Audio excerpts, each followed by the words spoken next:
Ce vol a été stoppé d'urgence par la Cour européenne des droits de l'homme. Il avait embarqué des migrants que le gouvernement britannique voulait expulser de son territoire à destination du Rwanda. Mais pourquoi le projet britannique a fait autant de bruit ? Le texte principal, c'est la Convention de Genève qui a été adoptée en 1951 et qui s'applique dans l'Union européenne, au Royaume-Uni et dans d'autres pays dans le monde. Tania Rachaud, docteur en droit européen, membre des collectifs Les Surligneurs et Desinfox Migration, nous parle des textes qui encadrent l'immigration. La Convention de Genève donc, prévoit évidemment le statut de réfugié, c'est-à-dire qui va pouvoir être considéré comme réfugié, et le fait de devoir traiter la demande d'une personne qui se dit risquer des persécutions dans son pays d'origine. La Convention de Genève prévoit aussi de ne pas refouler justement ces personnes à la frontière pour pouvoir examiner leurs demandes puisque leur pays d'origine ne peut plus les protéger. Selon Frontex, près de 200 000 personnes ont franchi illégalement les frontières de l'espace Schengen en 2021. Et aujourd'hui se pose la question de l'accueil de ces personnes et tous les pays ne réagissent pas de la même manière.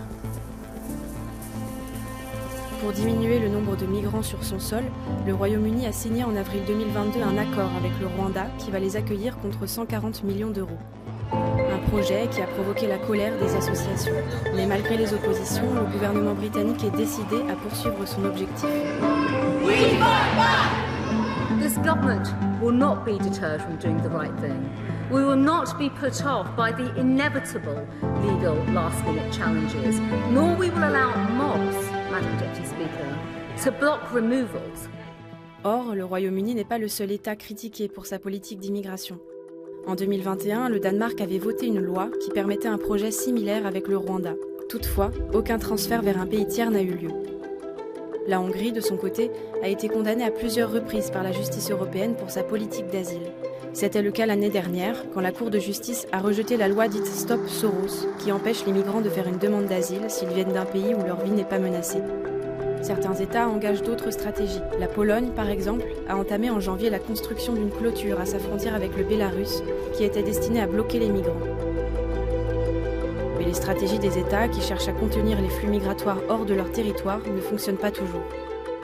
La Slovénie a même fait marche arrière dans sa politique migratoire en retirant les barbelés qui surplombaient sa frontière avec la Croatie.